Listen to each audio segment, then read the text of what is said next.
The Mannin Line with Beth Espey.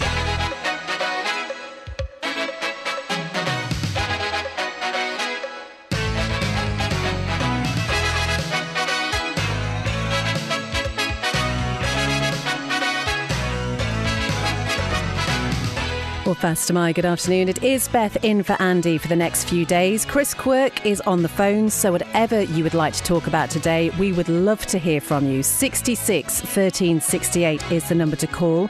What about that job advert we were just hearing about in the news? Do you have any concerns about the way job adverts are worded? Boundary extensions are being considered in parts of the island as it's deemed Ramsey is at capacity. And we have also been hearing about yet more scams with people impersonating police officers and Manx care staff. 66 13 68, as I say, to call. You can also text 166 177 or email studio@manxradio.com. So it is lovely to have your company. I'm going to start with a lengthy message that we have been sent on WhatsApp. And I should just say we have approached the Steam Packet for a response to this one. I'd like to respond to a comment made on the show on Tuesday the 4th of July regarding crew now having to live aboard the Manxman and also shortly on the Ben Macree 2 weeks at a time. This was put to the crews by way of consultation to change their terms and conditions over 2 years ago, and the crews have now officially been in dispute with the company for the past 4 to 6 weeks. All crew, including all Manx base crew, are expected to do this, according to this message. What about families with children whose partners work around their current work patterns? It's been admitted that the Manxman was built around the crew living aboard. This decision, says this message, was taken long before there was any talk of changes to terms and conditions. Apparently, it will save money on accommodation allowances for UK crew who currently live ashore. So this message goes on to say Manx-based workers will not see their friends, families, pets for half a year. In an age of increased awareness about mental health and well-being, you would have thought the Steam Packet would care about their crew's mental health and not lock them up like prisoners for 2 weeks at a time. This is being forced upon them against their wishes, and there are no valid reasons why they should have to live aboard as Manx crews living ashore have worked for the past 25 years with a great deal of crew flexibility on the Ben Macree. There is more to that message. As I say, we have approached the Steam Packet for comment, so we will have more on that as soon as we get it. But we can go straight to the lines and talk to Julian first. Good afternoon, Julian. Hi, Beth. Nice to hear your voice. How are you doing? I'm good, thank you. How are you? All right, yeah. I just noticed on the Isle of Man Today's website, which I think represents the Isle of Man newspapers, a few days ago there was an article on the University College Isle of Man lecturer, Dr. Krista McCartney, that was titled UCM Instructor is an Authority on Sustainability. Krista is an accomplished musician specialising in the harp and is also a choral conductor. I think she's been quite successful in that. But in 2020, she completed an EDD qualification on sustainability in higher education business schools. So I assume that's where that's coming in with UCM. And she recently published a chapter entitled SDG Advocacy on the Isle of Man, Business versus Biosphere Perspective, which reviews the Isle of Man's response to the United Nations Social Development Goals, which is the abbreviation SDG. I was just kind of interested to think about what SDGs mean for people on the Isle of Man, because it's pretty important. There's an interesting website specifically about SDGs. It's all very colourful with little wheels that spin around and things, and it's called globalgoals.org. And inside there's 17 of these social development goals. But I'd just quickly like to mention 2 of those goals out of the 17. The first one is number 13, and it's titled Climate Action. It's got 5 targets to achieve what is known as the United Nations Agenda 2030. So basically, SDG number 13 wants to reduce individuals in the world's carbon footprint, which we've heard a lot about in the news. But they want to reduce it down to 2 tons of CO2 per person per year. But currently, the average that we're putting out as Western countries is about 10 tons of CO2, which means we're going to have to drop our consumption by 4/5, which is quite a lot. And it seems from the website that this is going to severely curtail what we currently have as lifestyles that we're used to. Now, there's a carbon footprint online calculator website. I just got to look for it, Climate Hero. The actual website's climatehero.me. When you use that calculator and you start putting in, ask your questions, like what's your house like and how do you travel around and where do you go? But it soon becomes evident if you actually click on this thing and you start trying to get yourself down to 2 tons from your 10 tons, the following changes need to be, and they're going to be enforced by 2030, which seems to be the year that everybody's talking about. So the size of your house, insulation, panels, etc., your travel habits look like they're going to be particularly difficult to adapt to. One of the reasons for that is the goal is that everyone's going to be down at 2 tons of CO2, but a long-haul flight is 2 tons. So if your whole life for a year is going to have to be down at 2 tons, it doesn't look like you can theoretically even do a long-haul flight to Australia or America or anything like that. Suggestions are made for things like using EVs, scooters, buses, trams and ferries instead. And you can see that in France at the moment because I think they've just got rid of a load of domestic flights and telling people to get on buses or trains instead. Okay, Julian. Yeah. A lot to consider there, but that's an interesting article that you've pointed out. As ever, thank you very much indeed. It's good to talk to you. We have got a couple of other people, hopefully, on the line. But I just want to take some responses to that email that I read out, first of all, from somebody talking about crew living aboard the Manxman. John says crews sometimes are 3 to 6 months on and 3 to 6 months offshore. A texter ending 287 says there are plenty of people who work at sea that spend much longer than 2 weeks away from family friends. It is not unusual for seafarers. And another texter ending 557 says crew living on board is quite common. Let's go to the lines again and we can join Bonzo now. Good afternoon, Bonzo. Hello. Where's Andy then? Is he at Wimbledon enjoying his strawberries and cream pims? That's probably it, actually. I don't think he's playing. Yes, I wouldn't have thought he was playing. But yes, he'll be there with his Panama hat, enjoying things in a gentlemanly and legal way. What can we do for you? Right. Well, dear old Julian again.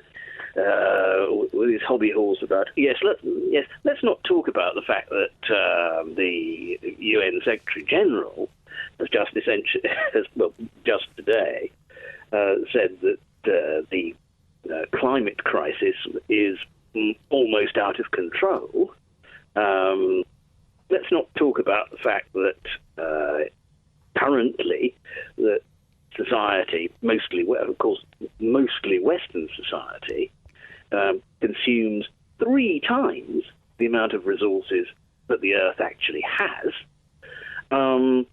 Let's not talk about the fact that we really need to address that by consuming less, and that the idea of, we must continue as business as usual, there must be lots of economic growth for whom, indeed, all that sort of thing.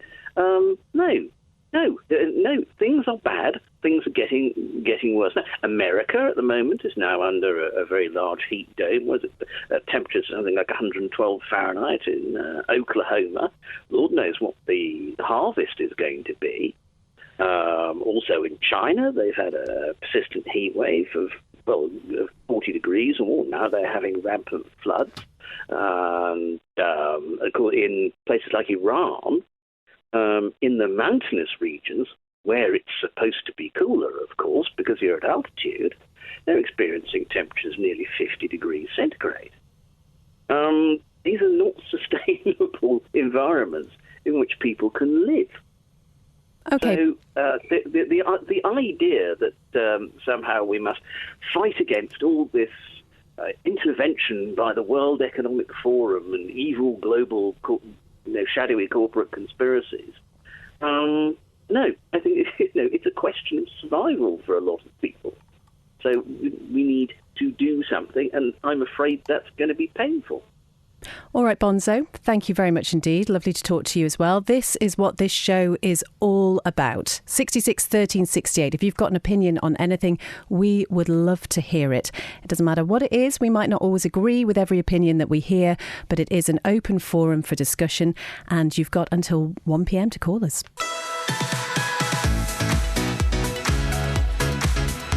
The Nation Station, Manx Radio.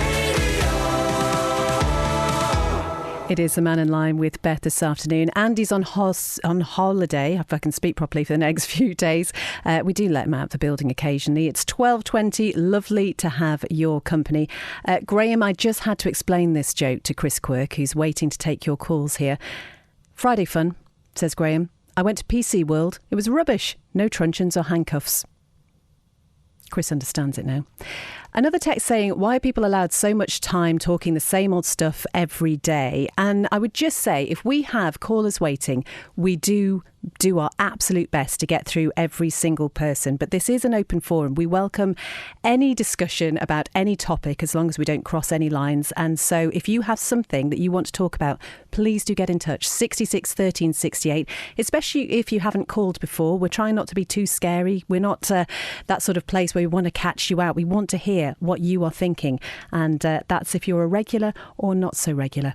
Big John in Laxey has sent us a WhatsApp to say, I'm gravely concerned about the future arrangements of the work permits. Allowing anyone to come here will have a detrimental effect on working class people or the unskilled.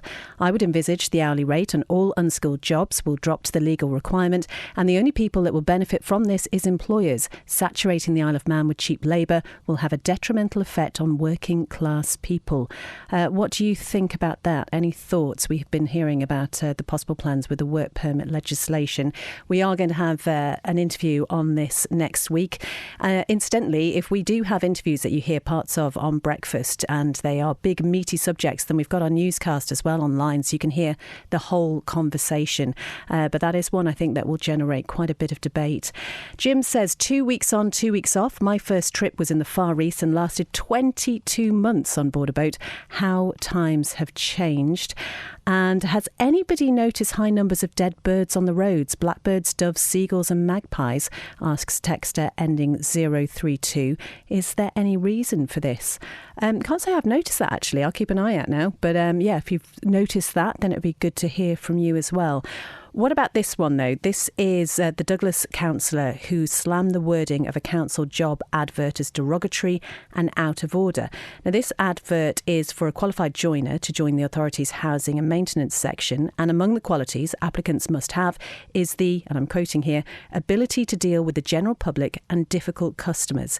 Councillor Stephen Pitts says that as the job would involve direct contact with council house tenants and some councillors living in council properties, the wording of this advert could be construed as offensive. I think it's very derogatory to our council tenants, because obviously the joiner will be working in council property, which is over 2,000, and I don't think it's fair to sort of cast the blame on maybe one or two, that all council tenants are difficult customers, is the way it's worded. And I don't think an advert of that sort should have been published. I don't know who's allowed the release of it, if the chairman of the committees oversee them first or not, but it's certainly not the right way to go about it. After all, some of our councillors are council tenants as well. So we're calling them in with the same thing, the difficult customers, which not the right wording and not the right way to represent the people of Douglas and the ratepayers, who the council tenants also are. And in general, they're your customers, not the difficult customers. So you feel that they would regard this as offensive if they saw it? I would certainly think so. Yes, it is. To me, it's not respectable, not respectful to say that our council tenants are difficult customers.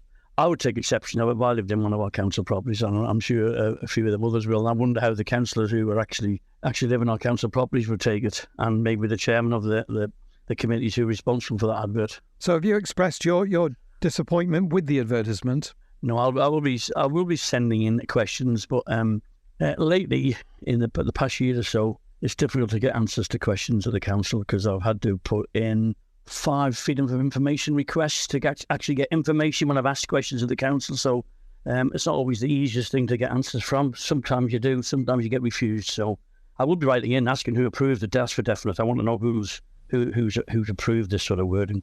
That's Councillor Stephen Pitts. Well, in response, Douglas Borough Council says, in certain customer-facing roles in life, you can encounter a broad spectrum of individuals with varying personalities, needs and expectations, and have to be prepared to interact with people who can be unhappy or dissatisfied. It goes on to say any responsible employer recognises that, so naturally it's important to let candidates know from the outset that, as well as possessing the relevant skills and qualifications, they are also comfortable handling potentially challenging situations with empathy, patience and professionalism. But what do you think? Is it okay to mention that in a job advert? Does the advert go too far? Or is it fair enough if it's just telling you the truth of the situation, potentially?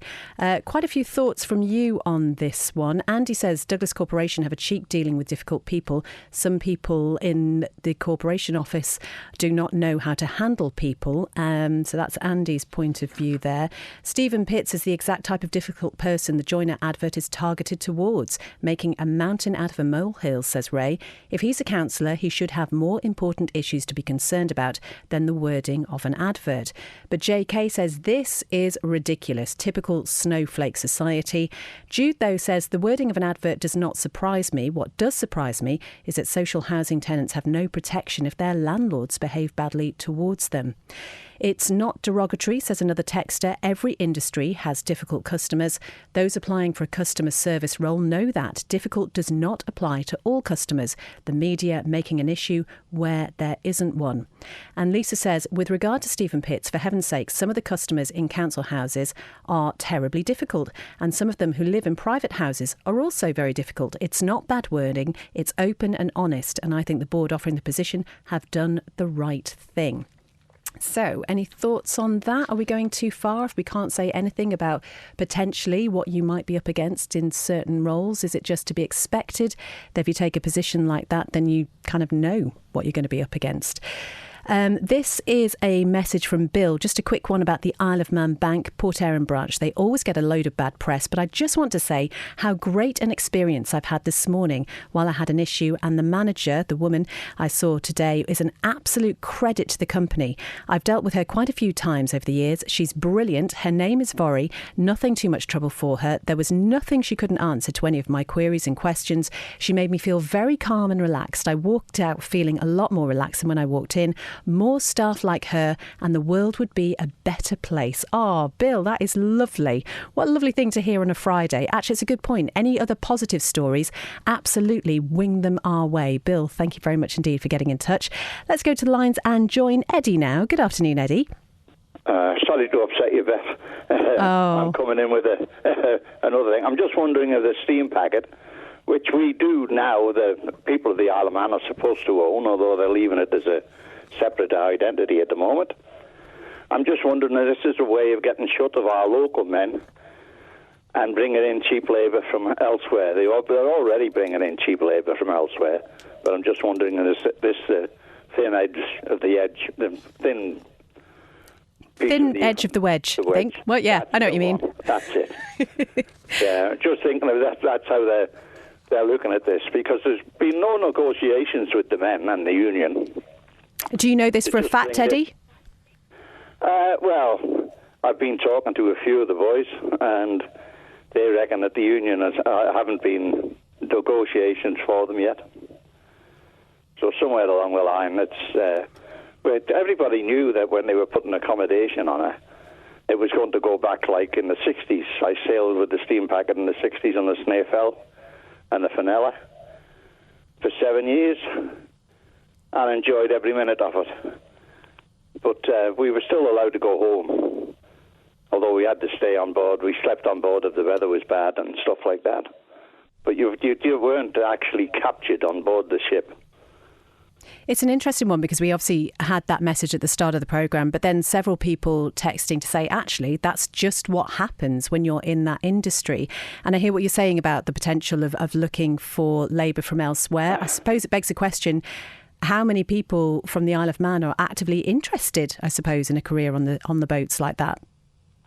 Well, lots of local seamen are. I mean, I was a deep sea man for 15 years before I joined the steam packet. When my family was growing up, it was nice that I could be home every other couple of days. Whereas before, I'd be away sometimes 6 months, 12 months.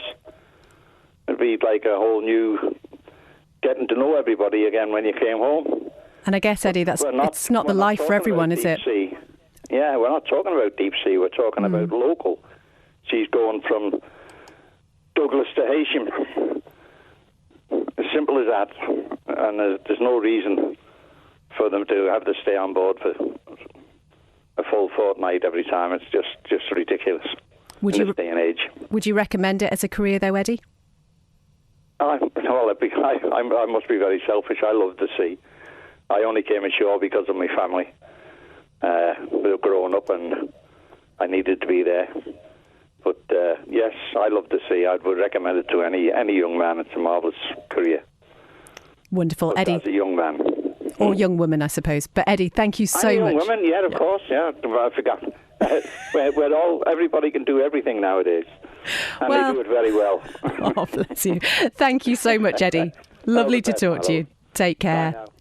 That was Eddie there. It'd be great to talk to you about anything on your mind this afternoon. 66 13 68. You can text 166 177 or email studio@manxradio.com. Mark has WhatsApped us to say the council advert was not derogatory. Furthermore, it did not single out anyone and you cannot be offended on behalf of other people. But G says Douglas Borough Council has shown poor judgment. They should have advertised for a joiner and asked about their interpersonal skills at interview. And texter ending 776 says difficult customers would usually be the first people to object to being potentially labelled as difficult customers. The trick is to be patient with them. The Mannin Line with Beth Espey. It's 12:32 now. It is Beth in for Andy for the next few days. Chris Quirk is on the phones. We are getting a few positive Friday shout-outs, though. We always love those. Natalie from Corkle and Callow Funeral Directors was fantastic and so professional. She is in the right job. Thank you very much indeed, Graham. Dave has been in touch. This is in response to the email we had about work permits. Dave says getting rid of work permits is the right thing to do at this time. Take a look at the Job Centre website and there are hundreds of jobs at every level and in every industry. We desperately need more workers as businesses are being held back by lack of staff. And also Dave says regarding more dead wildlife on the roads, an unfortunate consequence of the gradual shift to almost silent, environmentally friendly vehicles. A text here, a happy story, ending 690 is a texter. I attended the dermatology clinic on Tuesday. 2 lovely nurses, one taking notes, the other one taking photos. Wednesday at noon, I had a phone call to say nothing to worry about, as the photograph revealed nothing sinister. Oh, so that's a really lovely phone call to get, and great that you had such a great experience there at the dermatology clinic. Thank you so much for taking the time to let us know that one. Hope the Manx government don't ask us to buy local no more, as they can't practice what they preach. That is a message from John. And Jan has been in touch to say more worrying is people who set up as self-employed carer or cleaners going into people's homes. Have these people had police checks? Lots more texts and emails to get through, but I just want to raise this one with you. This is about people living in Ramsey, Garth and Lezayre who are being urged to fill out a consultation form on a proposed boundary extension. You can find the link to that consultation on the Manx Radio website. It's being reported as the first step of the expansion for Ramsey commissioners, which says Ramsey is at capacity. But there is strong opposition from the other 2 local authorities, as local democracy reporter Emma Draper reports. A proposed boundary extension was started by Ramsey commissioners because they believe the town is at capacity. As part of the proposal, the local authority wants to expand into parts of Lezayre and Garth, which includes Glenalden and Mackald. Mirinda Farger, Deputy Chair of Garth Commissioners, says the board will be making everyone aware of the consultation, including residents who live rurally. So the commissioners have had a couple of meetings with Ramsey commissioners to date, but they do, although we put forward our views, which were against the boundary extension because we couldn't see any justification at all for it into the Mackald part, it's important for people to realise that they are part of a community and that this land, and to be honest, most of it well, all of it. It's not land suitable for development. As part of the criteria for the boundary extension, rates can't be used as a reason for or against the boundary proposal. Community interest and amenities can be used as reasons either for or against the expansion. Ramsey Commissioners says not much would change for residents if this did go ahead. Deputy Chair Rob Cow says the authority doesn't take expanding lightly, and these are once-in-a-lifetime events. It's still very early days. We are now at the start of the process, so the consultation marks the start. People can put their views across. It's very important that people do, and then as the consultation moves further down the line into the public sessions, that data that's fed into the consultation will be drawn out at that session. People who answer to the consultation can then have their comments further widened at the public meetings if they so wish. Lezayre Commissioners sent a statement to Manx Radio which describes the expansion as enormous and territorial, and says there are flaws in the criteria Ramsey Commissioners is using. The Commissioners say much of the land Ramsey wants to expand into is agricultural and land which dairy farmers use, which can't be developed. It goes on to state Ramsey Commissioners should concentrate on the development of brownfield sites within the town. That's our local democracy reporter, Emma Draper. That consultation is open until the 9th of August. The Lezayre Commissioners is inviting residents to have a look at the plans at Sulby Community Hall, and information can also be found on the Ramsey Commissioners website. So, yeah, that was our local democracy reporter talking about a boundary extension in the north, if you've got any thoughts on that. A WhatsApp message here from texter ending 192 regarding the job advert. The councillor is suggesting that they say everyone in this housing are difficult. The advert does not suggest that. He also says he has to do freedom of information requests, perhaps if he does one, on how many staff have faced and reported verbal abuse in their daily life working for the commissioners. Kath G, good afternoon to you. She says perhaps instead of difficult customers, it would have been more tactful to say difficult situations. Yeah, I do wonder if this is just one of those occasions where perhaps it's just the wrong use of word, and maybe, you know, it's difficult, isn't it? You just worry about how things are going to be conveyed across in so many different situations. But is it fair enough to say difficult people if that is the reality of the situation, or perhaps did there need to be a little bit more tact? Rob says, I wonder if Mr Johnston, Minister for the Department of Enterprise, declared in his manifesto that he wanted to get rid of work permits, would he have been elected if he had? When we talk to him, we will ask him that question. I don't recall seeing it in the manifesto, but it seems a long time ago now, doesn't it? The 2021 general election. Just do a poll of various tradespeople, and in my experience, most will say they try to avoid working for some people who commissioner tenants because a lot of them are awkward and demanding. This is according to this texter, Brian, here. The council advert does not say all tenants are difficult. It just infers that some of them are, and that, in Brian's experience, is absolutely right. Bill wants to know if there's any news on the horse tram track getting completed. The DOI has had the money twice now. We, of course, know that one of the petitions for redress of grievance from Charles Gard raises that very issue. John says, I've just watched the video on YouTube regarding the new terminal in Liverpool. Such an amazing property and so well prepared for good use when it opens. Having seen the layout and the position on the Mersey, I would think the Isle of Man steam packet and government will be looking to have either another ferry operator to use it, or may lay on a new service from Liverpool to either Belfast or Dublin using the Ben Macree. There are plenty of years on her, and what a money-making scheme that would be for them. Just a thought, says John. Wonder if anybody else is thinking the same. Sarah says, I had assistance on the boat a few weeks ago chatting to a member of staff. He told me the majority of hospitality crew from Northern Ireland, Wales and Liverpool working 1 week on and 1 week off. As far as he was concerned, this is because there is very little interest from the island population. Jay McCann has been in touch to raise a quick query from yesterday's programme, and he was joined on the programme by Teresa Cope from Manx Care. In yesterday's show, the topic of assisted dying was brought up. I wanted to know if Dr Allinson has considered the unintended consequences. I'm talking about equality for all, which would have to apply in all circumstances. Both physical and mental health conditions would have to be considered. Who's to say that a person with severe depression is suffering less or more than somebody with end-stage cancer? Legally, they won't want to be seen to be discriminating. Look at the horror stories coming out from Canada. This seems to be about the WEF sustainability measures for depopulation, according to that email there. Dick's been in touch to say, after the news at the weekend of the appointment of 2 new directors from England to the Manx Care Board, I had hoped to ask on yesterday's show if Theresa Cope could say how many executive or non-executive directors of the Manx Care Board actually live across, as virtually every few weeks we hear of a new appointment from someone not living on the island. As I can't see why we need to keep employing so many from across for hundreds of thousands of pounds a year to help Manx Care or the hospital, what is the cost of all these directors from across? Well, those are some questions we can put to Manx Care.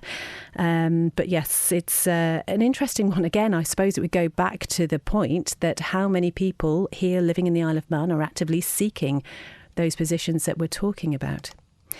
Phil says, thank goodness for people ringing in and talking sense about the climate emergency. There are 3 to 4 regular contributors who regularly ring into this programme with conspiracy theories and climate scepticism. We don't have time to be sceptical anymore, says Phil. These people are helping to slow down vital action in cutting CO2 emissions, which will endanger even more people's lives. Victoria says, renewable and sustainable underpants can be achieved by placing them on a hedge and using a flamethrower on them. I'm not sure I understand. Is that... yeah, I'll have to think about that one. Love all these seafaring experts. I don't know if they have changed maritime law since I left. If you can go home, you are allowed, or it's captive time, which the company has to pay you for. I don't see a problem keeping Manx seafarers on board. It saves the company nothing. And John says, with regard to the dead birds that an earlier message talked about, presumably bird flu. We'll ask about that one, John, but there's also the suggestion as well that it was because of more EVs and not as much noise on the road, so maybe birds don't realise that they're there. Why did the crow cross the road to try to get to the other side? I don't know if I'm missing something in that joke, but OK, I'll think about that one too. G says China is restricting the export of lithium, cobalt, etc. needed in EVs and solar panels, so forget our brave new world if China can control things. Phil says, with regard to the possible relaxation of the work permits, this is fine if they are legitimately employed by a Manx business. The problem is, with relaxing these rules overall, is what is there to stop UK self-employed businesses coming over with their own materials? The money local people pay these type of firms are having their money taken off island, so no tax paid into the system. Also, materials brought across with them are making local suppliers lose out on potential profit. Also, the government is losing out on any VAT. This type of work will be especially detrimental to the building industry and associated trades. Well, let's go to the lines now and join Howard on line 1. Good afternoon, Howard. Hello, Beth. The chap or the lady that rang in about the dead birds, etc., on the roads. Well, it's at this time of year that the young are becoming what we call fledglings and trying to fly. And I've seen it around where we live. I've seen at least 6 crows, young crows, dead. And they're not on the roads, they're in people's gardens, etc. Unfortunately, quite a lot of them, and nature does this, they just can't fly properly and they will get onto the roads. And if you know, I've seen them on the roads and hedgehogs and things like that. There are a lot of young about nowadays, and this is one of the problems, but people could well be noticing it more than what they have done in the past. Particularly as the hedgerows, etc., which, again, is a good thing in a sense because it gives nesting areas, but close to a road, it defines the area where the fledglings are going to leave the nest, and all probability will fly towards the road and end up sitting in the road, unable to pick up. But you find that the parents will be around somewhere, so one of the things is not to touch them. But it's just the time of year, I think. Yeah, so it could just be one of those things. How do you say? Actually, now I think about it, I've seen quite a few of the young birds flying around. It's still just not nice, though, is it? It's not nice, but unfortunately, that's nature with the fledglings. And we've got a lot of young starlings here at the present moment in our garden. Well, the racket is unbelievable, but they will only look after them for a short period of time, and then they're on their own. And it is only a short period of time. And we had 2 young crows in our garden, and I left them, and they went to shelter, but they were dead the next morning. And I know there's a couple further over in one of the other houses, and they were dead. And they weren't killed by cats or otherwise. It was nature. It's sad, but unfortunately, that's the way of the world. Really is. Howard, lovely to talk to you as ever. Thank you so much for your time this afternoon. Okay, take care. Take care. Bye-bye. Bye. That was Howard talking about the dead bird situation. And Mark in Peel says, birds on the roads. I've noticed that on the main road from Douglas to Peel, quite a few, which is a shame. He also wants to hear less from people who are climate conspirators. Let's go back to the lines and we can join Norman now. Good afternoon, Norman. Hello. No, I just had my paper today and I was noticing they said that EV vehicles, insurance companies are going to hike the premiums because of the risk of fire with them. And I just don't know what people think about it. Also, saying that, we've just got a new £78 million ferry. What's the situation and the risk factor with the ferry? Because I know there has been some incident in some part of the world where one went on fire, and I think they lost the ship, I think. Now, this is one that we have talked about previously, Norman. We did do a piece with the fire service about how they deal with electric vehicle fires, and we did get in touch with the steam packet. I can't remember it all off the top of my head, but I will find that media statement from them and bring it back on Monday. But it's an interesting point, isn't it? And I don't know. I mean, I think insurance generally is something that's going up all round, isn't it? Yes, it is. Yes, but I mean, yeah. Okay, thank you. All right, Norman, thank you very much indeed for taking the time to call us this lunchtime. Still a few minutes if there's something on your mind. 66 13 68 is the number to call. You can also text us 166 177 or email studio@manxradio.com. Julie in Maccled this lunchtime says, when will we be allowed to take mobility scooters on public transport? When I lived in Stoke-on-Trent, we had to take a driving test to see if we could get our scooters on where the wheelchairs were within a particular time. Why did the hedgehog cross the road? Nick, that's really mean to see his flatmate. Mr. Quirk wants to know, why did we buy the steam packet? The ticket prices have not gone down. Why is it when you want to make an appointment now you have to ring at 8:30 a.m? Since COVID you were told to do this, as you were told the books aren't open no matter when you would like an appointment. They never had opened and closed appointments books before COVID came along. Palatine doctors are booked up for 2 months. Again, this is something we keep going back to, isn't it? The availability of GP appointments. I don't know what the situation is like at your local practice. It would be interesting, says Ray, to know how many of your respondents think it's fine the steam packet can impose new working conditions on their staff. Would they tolerate their own employers doing the same? There's young birds that haven't learnt the highway code yet. Neil says, removing work permits will cause a flood of unqualified tradespeople. The ramifications of this disastrous policy will affect more than we think. Let's go back to the lines and join George now. Good afternoon, George. Hi, Judith. A very simple question on Manx Care. I've been under a particular mister at Noble's Hospital for 4 years. And I heard on my last cancer check that he would possibly be leaving at the end of July. And it just stymied me as to why Manx Care would terminate a man who has run his department the way he has ever since I've been there. And it just stymied me because I think Mr. Duffy has very simply been fantastic in that particular clinic. George, I'll just ask, I mean, do we know for certain that Manx Care is terminated, or would it be Mr. Duffy's decision perhaps?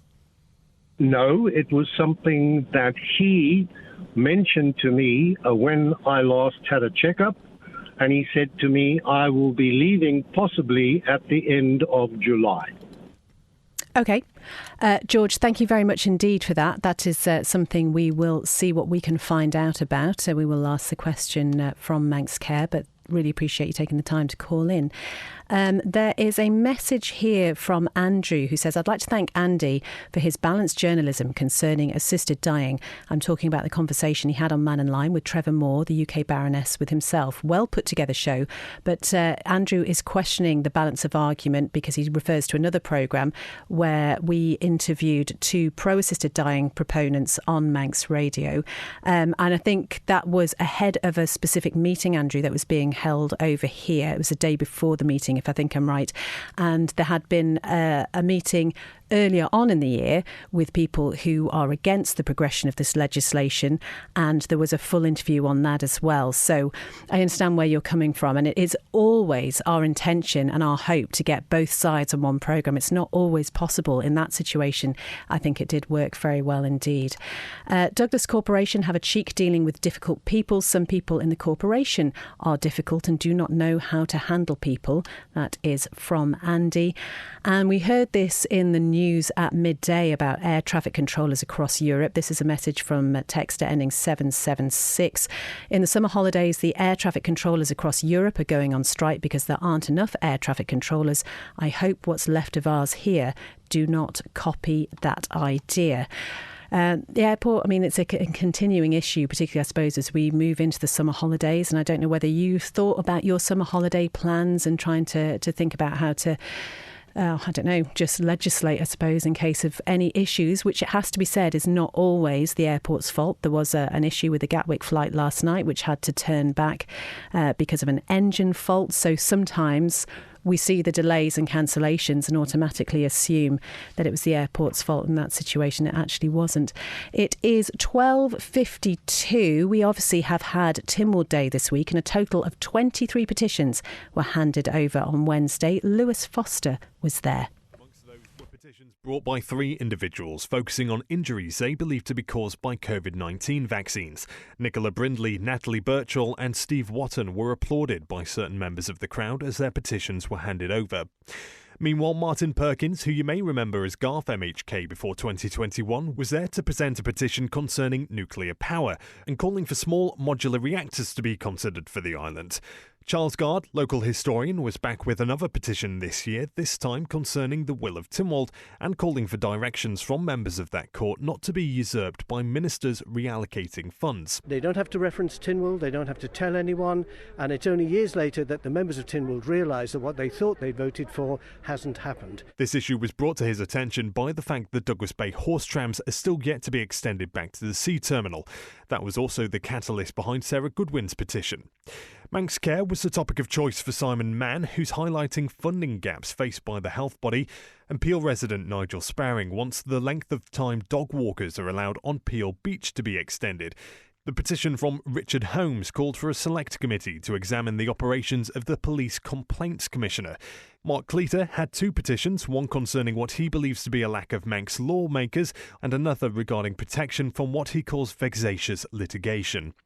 On educational matters, David Watts is arguing for a select committee to put in place a framework which would see pupils' results better compared internationally.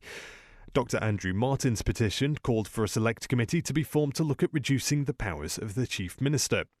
And Graham Jones was there to hand in a petition on behalf of someone else to call for better protection of whistleblowers. And finally, Trevor Cowan submitted 9 petitions in total this year on topics ranging from grievances with the Information Commissioner and another brought back from recent years regarding the demolition of Glenfaber House. That is Lewis Foster there with a whistle-stop tour of some of the petitions for redress of grievance that were presented at Tynwald Hill on Wednesday. There'll be more details on those in this coming Monday's agenda programme just after 6 p.m. A really hugely important democratic right, and it's great to see people taking advantage of that, and it remains to be seen if any of those will be picked up by members of Tynwald. Just a couple more texts to finish the programme today. I must not have been listening at school, says text ending 775. I was taught CO2 was most important to life and trees. We need it to make our oxygen. And thank you very much indeed to Peter Kelly, who's got in touch, again referring to George's call a few minutes ago about Mr. Peter Duffy. Peter says it is Mr. Duffy's last day today. He is a good man. So that is a question we will ask Manx Care about. We don't know the circumstances surrounding that, that. But we will get the answers to you and bring them to you as soon as we possibly can. We did the TT again since 1985, a wonderful experience again. Oh, is that maybe the first time you've been over for the TT since 1985? If it is, then I'm glad you had a lovely time. Of course, we've got the Southern 100 coming up on Monday, so full coverage of that on AM 1368. Lovely to have your company as ever this lunchtime. Thank you so much for your contributions. I will be back at midday on Monday. But as ever, if you can't wait until then, you can always call our out of hours line. It's 682 631. You can leave a message on there. We can play it out on the show. Or if there's a question you've got about a particular thing, then just leave that question on there. Not everybody is comfortable phoning in. We know that. But if there are questions to be asked, we can hopefully find out the answers to you and bring them to you as soon as we possibly can. It is Christy D with 1 to 3 up next. So whatever you are doing for the rest of the afternoon and indeed the weekend, it feels really weird, doesn't it? It's like one of those broken up weeks with having Wednesday bank holiday in the middle of it. But whatever you're doing for the weekend, have a great one, and I'll talk to you again on Monday.